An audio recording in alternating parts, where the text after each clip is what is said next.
বলে, ওগো আল্লাহর নবী, আমার মনে অনেক দুঃখ, আমার মনে অনেক কষ্ট, আপনার কাছে কিছু দুঃখের কথা বলতে চাই। কি বলতেছে? উট। কে বলতেছে?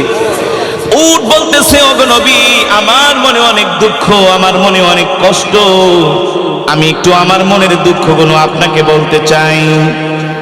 আল্লাহর নবী উটকে ডাক দিছে, তাল, আসো আমার কাছে। উট আল্লাহর নবীর কাছে আসলেন, এসে উটের মুখটা আল্লাহর নবীর কানের কাছে নিয়ে মনের সব দুঃখগুলো বলতে লাগলেন। আর উটের চোখ দিয়া ঝর ঝর করে পানি পড়তেছে। উট বলে, ওগো আল্লাহর নবী, দেখেন আমার বয়স হয়ে গেছে, আমি আগের মতো বোঝা বাইতে পারি না, আগের মতো আমি বোঝা বহন করতে পারি না, এই কারণে আমার মালিক আমাকে ঠিক মতো খাওয়া দাওয়া দেয় না, আমাকে খাবারে কষ্ট দেয়। শুধু এটাই না, আমার মালিক আমাকে জবাই করার জন্য দেখেন একটা ছুরি নিয়ে আসছে, একটু পরে আমার মালিক আমাকে জবাই করে দিবে। আল্লাহু আকবার, জোরে বলেন আল্লাহু আকবার।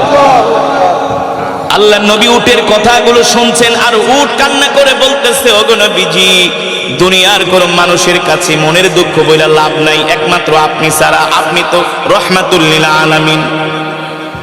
আল্লাহর নবী প্রশ্ন করে, উট, আমি তোমার জন্য কি করতে পারি? উট বলে, ওগো আল্লাহর নবী, আপনি আমাকে আমার মালিকের থেকে ক্রয় করে আপনি আমাকে আজাদ করে দেন, আমার মালিকের থেকে আপনি আমাকে কিনা নিয়ে আজাদ করে দেন, কারণ আমিও তো আপনার উম্মত। আর আস্তে কোন সুবহানাল্লাহ।